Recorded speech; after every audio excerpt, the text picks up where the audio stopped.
You didn't trust her. You trusted your need to believe she'd never leave. There's a difference, one most men never see until it's too late. Machiavelli never wrote about romance, but he understood something deeper. The most dangerous betrayals don't come from enemies. They come from the people we hand the keys to with a smile. Modern men are taught to chase beauty, call it love, and ignore the cost.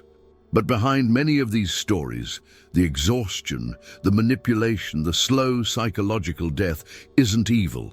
It's your inability to see clearly through your own projections. This video isn't about women. It's about the part of you that keeps choosing what wounds you and calling it connection. Why? Because deep down, you'd rather be drained than face the silence of your own unlived soul. You're not stupid, you're starving. And that's what Machiavelli warned about. Not the woman herself, but the man too afraid to walk away. Because trust, when unearned, isn't love. It's a slow surrender of your throne. She didn't betray you. She completed the role you begged her to play. In your mind, she was soft where you were scarred, light where you were lost. But none of that was her. It was you chasing a shadow stitched together by need. You didn't fall in love with her. You fell in love with your anesthesia. You needed someone to believe in. Not because she earned it, but because you were collapsing. So you projected the anima, your inner feminine, onto her. She became your symbol of redemption, your answer to wounds you never named. And when she failed your fantasy, you called it betrayal. But the betrayal was self-inflicted, a contract signed in desperation. You gave her the mask, the lines, the script. You wanted her to be the exception, the savior, the sanctuary. But masks crack and performances end, and when they do, we curse the actor. She never promised you salvation. You just mistook your silence for her vow. This isn't about blaming her, it's about reclaiming your projection. The goddess you saw was just the mother your wounded boy never had. The muse you worshipped was the mirror reflecting your starvation for meaning. When the mirror shattered, the silence screamed. Men are rarely deceived by women. They're deceived by the roles they assign them. Machiavelli warned, "He who trusts without arms prepares his own ruin." And you, unarmed with self-awareness, gave away your discernment for a smile. She didn't lie to you, your need did. She laughed at your jokes, smiled at your vulnerability, praised your devotion, but she was never required to be who you imagined, and you never truly asked. You assumed. You needed her to be worthy because you no longer believed you were. So you trusted her to hold the pieces you abandoned. This is the fracture most men never see. It wasn't her deception, it was your blindness. You weren't betrayed by who she became, but by who you refused to see. You handed her the mask, then cursed her for wearing it. Truth didn't hurt you, your fantasy did. So next time you think, "She fooled me," pause. Ask instead, what part of me was desperate to be fooled? You didn't trust her. You trusted your illusion. And the illusion needed to die so that you could finally see. She admired your loyalty until it became the reason she stopped looking at you. Not because you changed, but because she stopped needing what you gave away for free. You thought being reliable was strength, but in her world, what's always available becomes invisible. And no woman worships what she doesn't have to earn. You mistook devotion for value and paid for it with your identity. Every sacrifice you made in silence, every need you buried, made you disappear. You became the man who never asked, who always stayed, who always forgave. And she loved that, until she didn't, because you became comfort, not challenge. There's a brutal truth no one wants to say. Women don't lose interest in men who change. They lose interest in men who don't. She praised your steadiness while secretly testing your edges. But you mistook her tests for affection. So you kept giving, and she kept taking, until you became furniture. Machiavelli once said, "It is much safer to be feared than loved, when one of the two must be lacking." You weren't feared. You were predictable. And predictability without authority becomes irrelevance. She didn't stop loving you because you failed. She stopped loving you because you were safe. Too safe to be a mystery, too soft to be sovereign. The validation trap is quiet. It looks like patience, sounds like love, feels like goodness. But what it really is a transaction you forgot to label. You gave, hoping it would buy permanence. And when permanence didn't arrive, you called her heartless. You gave so much of yourself that there was nothing left to chase. And what costs nothing eventually gets treated like nothing. She stopped respecting you the moment you stopped respecting your own limits. You thought your love was unconditional, but it was just unguarded desperation dressed up as virtue. Every time she pulled away and you pulled closer, the dynamic changed. You became the one chasing, not leading, the one performing, not choosing. And loyalty without power is just self-abandonment. You weren't being strong, you were being erased. She didn't use you. You offered yourself as utility, hoping it would earn you intimacy. But never mistake usefulness for love. A screwdriver is useful. A compass is essential. You became her comfort, but never her compass. It didn't start when she lied. It started when you did, to yourself. Every time you swallowed your instinct, nodded in silence, avoided the argument, you were rehearsing a role in your own destruction. Betrayal isn't always loud. Sometimes it's a quiet echo in the soul. You saw things, felt them, but you called it paranoia, insecurity, oversensitivity. You told yourself, she didn't mean it. She's just stressed. But deep down you knew. The weight was already shifting. You weren't paranoid, you were perceptive, just not brave enough to act. Carl Jung said, what remains unconscious grows more powerful, and your silence became its own poison. By avoiding conflict you fed the shadow, and shadows don't disappear, they fester, until they speak through collapse, not conversation. You think she betrayed you? No. She completed the story your silence began. You wanted peace more than truth, and she gave you peace, until it shattered.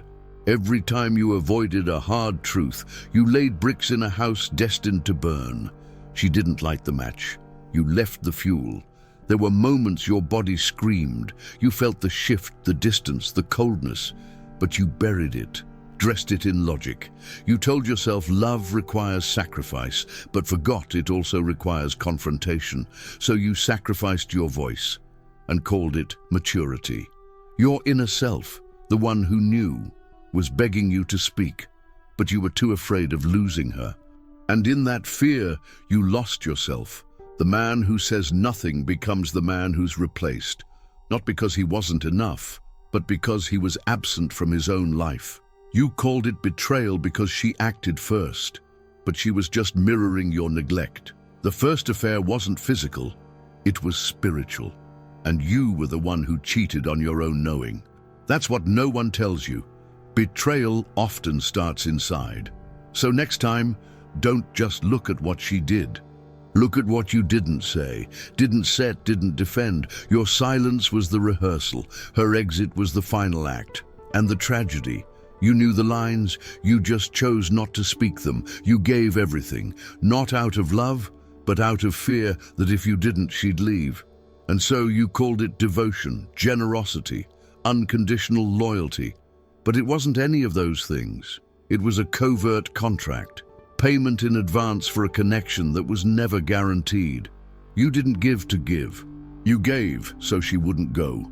Every gesture was a negotiation dressed as affection, and deep down you expected her to notice, to stay, to reward your effort. But that's not love. That's insurance. You thought, if I love hard enough, she'll never leave. But love, when used as leverage, becomes invisible. She didn't break the contract because she never signed it. You were the only one keeping score. And the more you gave, the more invisible you became. Machiavelli once wrote, "Men ought either to be well treated or crushed." You treated her well so she wouldn't crush you, but you forgot the other truth. No one respects a man who bribes for loyalty. Your goodness wasn't admired. It was tolerated, because it reeked of desperation. You dressed your fear in acts of kindness, hoping it would buy permanence. You told yourself you were just being a good man. But real goodness doesn't beg, doesn't barter, doesn't bend itself into silence. You weren't good, you were afraid. Every unspoken expectation became resentment. You kept a ledger in your mind, what you gave, what you sacrificed, what she owed. But love doesn't repay invoices, and the minute you made her your reason to be needed, you turned yourself into an option. The contract you wrote was written in vanishing ink. She didn't betray you. She just exited a contract she never agreed to. And when she did, you called it cruelty. But she wasn't cruel. She was just free. The prison was yours, and you built it out of gifts. If your love is a contract, don't act surprised when it gets renegotiated. She didn't abandon you. She just stopped participating in your illusion. And the part of you that's in pain, that's the part that finally realized you weren't building intimacy. You were building insurance against your own extinction. At first, it felt like peace. She made you feel safe, seen, softened. For the first time in years, you let your guard down. But slowly, almost imperceptibly, you started disappearing. You weren't growing, you were dissolving. You confused tenderness with trust, safety with surrender. But there's a difference between being loved and being tamed. She didn't demand your strength, she neutralized it. And you welcomed it, thinking this was what healing looked like. But healing doesn't erase your fire, it forges it. You became easier, quieter, nicer. You abandoned the edge that once made you magnetic. And when she stopped looking at you with awe, you blamed yourself, tried harder, softened more, until your reflection stopped resembling a man at all. Machiavelli warned that those who are too pliant become tools, not partners. And you became adaptable to the point of extinction. You silenced your truth to maintain her comfort. You swallowed your needs just to avoid friction. And in doing so, you made yourself forgettable. She once admired your backbone, now she walks over it. Not because she's cruel, but because you left it on the floor. Vulnerability without presence is erosion. You weren't open, you were emptied, and she no longer knew what you stood for. She used to ask for your opinion. Now she gives you instructions. She used to crave your strength. Now she critiques it as too much. But you allowed this trade, masculinity for peace. The truth is brutal. You didn't become safe. You became domesticated. You started censoring your ambition, your anger, your fire, thinking it would make you more lovable. But what it made you was less visible. You became her echo, not her equal. You mirrored her rhythms, not your own. And when she stopped admiring you, you told yourself it was your fault. But the truth, she stopped seeing you. The moment you stopped being you, and softness without strength became your undoing. She didn't leave, but somehow you still felt alone. Her body was there, her voice, her presence, but presence without reverence is just noise. And you started to wonder, was I ever chosen or just available? She stayed, but not with depth, not with eyes that saw you, not with soul. She stayed like someone stays on autopilot, like someone waiting for the next stop, not the destination. And you mistook endurance for intimacy. Every time you spoke, she half listened. Every time you needed more, she gave you less. You started shrinking your needs just to keep the connection breathing. And then you told yourself, she's tired, it's just a phase. While your spirit whispered, you're not truly here, neither is she. Machiavelli understood this cold truth. Staying isn't always loyalty. Sometimes it's strategy. She stayed because it was convenient, because walking away has a cost, and you, too afraid to confront that truth, called it love. You did everything right. You were consistent, kind, stable. But you were tolerated, not treasured. Like background music, nice, familiar, forgettable. You weren't chosen because you never demanded to be, and she sensed it, that ache in you, to be enough. You asked for nothing, so she gave you exactly that. Nothing with a smile. You stopped being a man with fire and became a man with habits. She stayed because you made it easy. And deep down, you knew ease isn't the same as intimacy. You didn't miss the old her. You missed the version of you that felt seen, that fleeting high when her attention meant you were real. But now, her gaze is hollow. Her words are placeholders. And you're grieving a woman who's still in the room. The real wound wasn't her absence.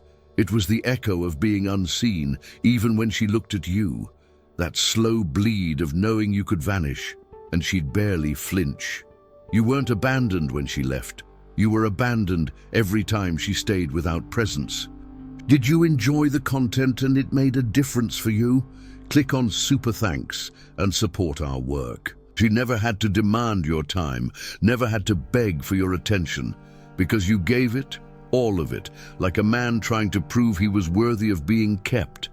But here's the twist. What's handed over without boundaries isn't valued. She didn't take too much. You never said enough. You became the over-functioning man, solving, supporting, sacrificing, always a step ahead of her needs. But what you called love was really exhaustion with a smile. You mistook depletion for devotion. And she mistook it for her new normal. She didn't manipulate you. You offered yourself like a feast, hoping she'd stay full and faithful. You wanted to be indispensable. Instead, you became invisible, a background function, not a felt presence. She didn't ask for your soul. You gave it like it was disposable. Machiavelli would have seen it instantly. Power isn't seized, it's surrendered. And you surrendered it quietly, believing it was noble. But nobility without discernment becomes servitude. And no one loves their servant the way they love their sovereign. You blamed her for draining you, but it wasn't her hands, it was your silence. Your refusal to draw the line, every unspoken resentment, every ignored instinct, every "it's fine" added up, until your life felt like a room she redecorated without asking.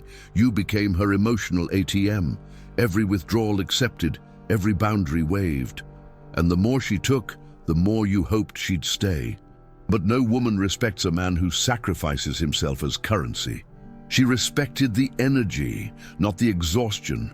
You thought your effort would earn permanence. But permanence can't be bought, especially not with self-abandonment. You lit the fire, hoping it would warm both of you, but she just stood beside it, hands out, never asking where the wood came from, and now you're burned out and still trying to keep her warm. This isn't about blame. It's about awakening. You're not a victim. You're a man who gave too much, too quietly, for too long. She didn't drain you. You drained yourself, trying to fill a void that was never yours to fill. You saw the signs, the coldness, the shift, the unspoken distance, but instead of listening to your instincts, you painted over them with memory. You called it loyalty, patience, faith. But what it really was fear dressed as virtue. You didn't trust her. You trusted the idea of her, the one you created in your head when things still felt whole. She wasn't lying to you. She was just no longer performing. And you stayed, hoping the old version would return. Every red flag felt like a test, not a warning. You thought, she's struggling, she needs space, and she'll come back around. You silenced your soul to preserve the story, but the story was already gone. And every chapter you forced only deepened your fracture. Carl Jung called this cognitive dissonance, the space between what you feel and what you want to believe. You chose belief because belief is comforting, even when it poisons you. You weren't lied to. You chose the lie. You trusted the past. The way she once touched you, once saw you, once said, "I love you." But memory isn't evidence. It's a photograph, not a mirror. And trusting a photograph is how men get lost in ghosts. You saw the truth in her eyes, her habits, her silence. But you thought silence was safer than confrontation. You'd rather bleed slowly than risk being alone. So you made trust your excuse. But trust without clarity is not intimacy, it's complicity. You weren't being honorable, you were being passive. You gave her the benefit of the doubt while stealing it from your own gut. Your instincts weren't wrong. Your courage was late. So next time someone asks, "How didn't you see it?" Be honest, you did. You just didn't want to start over. Didn't want to be right, because being right meant being alone. But solitude with truth is better than company with illusion. She didn't betray you. She revealed what you ignored in yourself. That's the real wound, not her departure, but your silence. Not her change, but your refusal to change with clarity. You gave your trust not to a person, but to a fantasy. So ask yourself, what part of you still calls self-abandonment love? What unspoken need is driving your loyalty to pain? This isn't about turning cold, it's about becoming conscious. Because if you keep avoiding the mirror, you'll keep repeating the same tragedy, with different names, different faces, same ending. You weren't weak, you were unarmed, and now you're not here to be rescued, you're here to rise.